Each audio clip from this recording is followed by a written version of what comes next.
For many women in difficult relationships, one of the things that I've found in exploring is that their spouses usually want to continue to hold the reins of control as it relates to finances.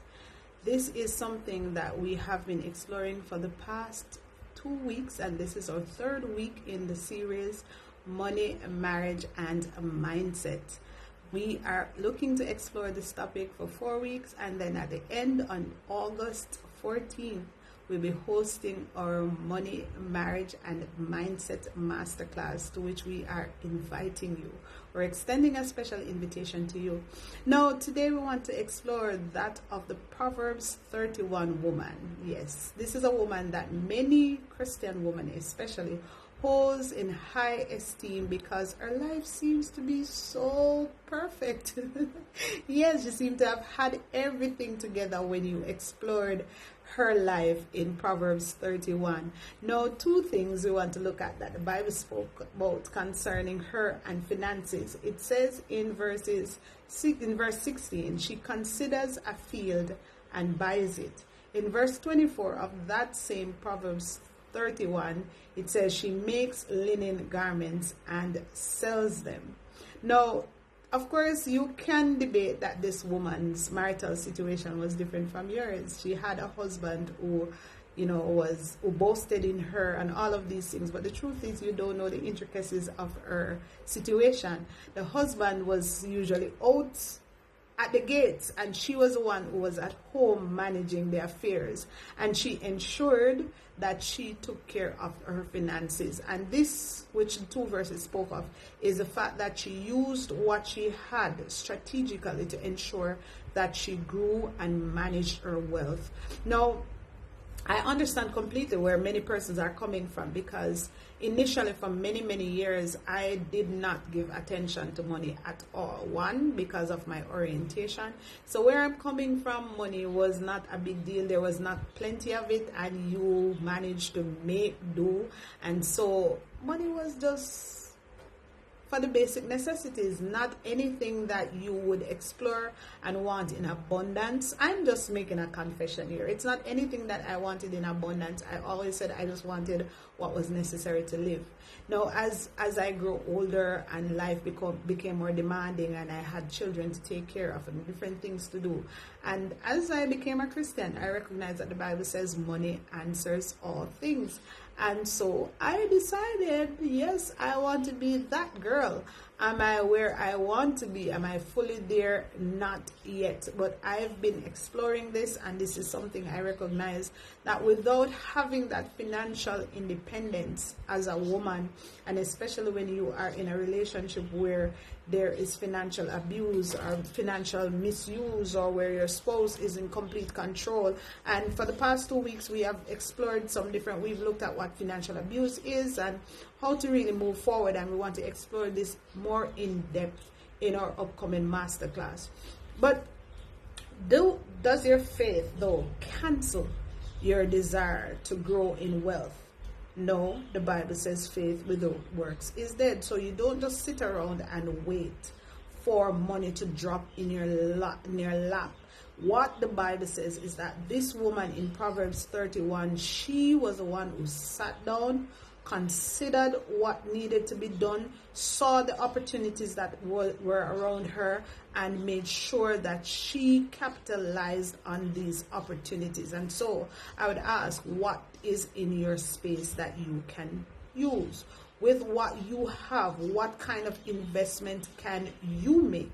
When I lost my job during the COVID era, and I lost my job suddenly, I had to look around and say, what is it that I'm going to be doing? And so what resources I had, I decided to invest in this. And that was when I started my gift design business. And so over time, it has expanded. I cried many tears because this was something that was so very new to me. I did not have any background experience in this kind of thing, but it's something that I decided to set my mind on. And like the Proverbs 31 woman, it's something that I considered and decided that I want to spend my time doing. It also says that she sewed linen garments and sold them. What is it? I'm asking again. What is your gift and your talent? I've seen, as I was growing up as a little girl in our Jamaican context, how some persons would be selling fire coal. They would be selling from their home. Some ladies, they would have been stay-at-home moms. They sold fire coal. They sold what we would call suck. They sold candy. They found so many things that they would have been in and around their homes. They would take these things and they would take them to the market and they would sell them to ensure that there were things that they could have taken care of that their spouses would not lend attention to.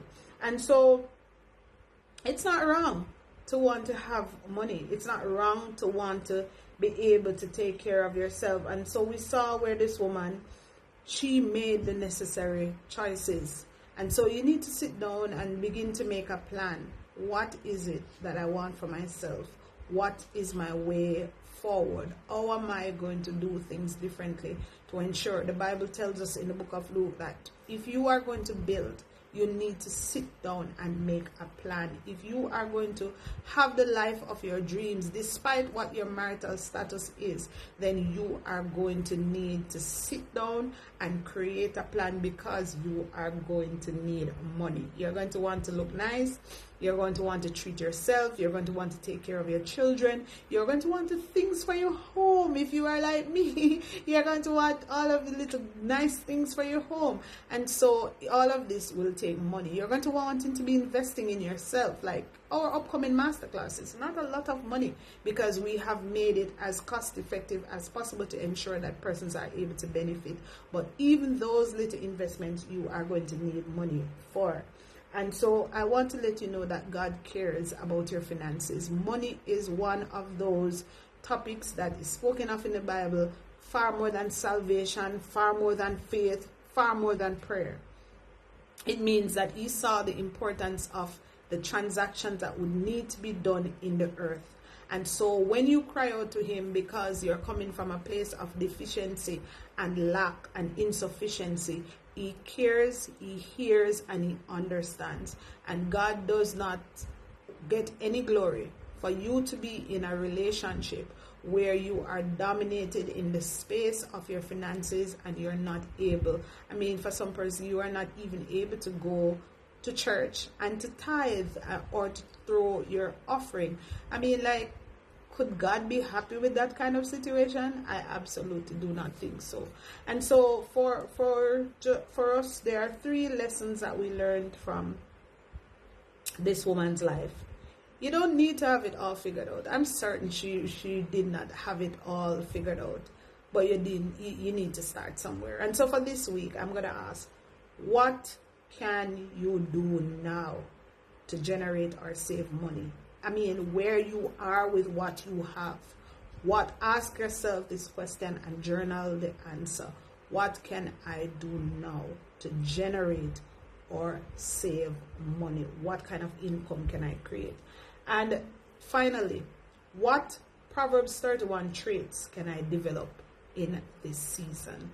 What Proverbs 31 traits can I develop in this season? I mean, like, generally we can look at the woman, the entire chapter, but since we're talking about finances and we are in our series, money, mindset, and marriage, then we want to ensure that we stick to those 2 verses. What trait can you develop this week?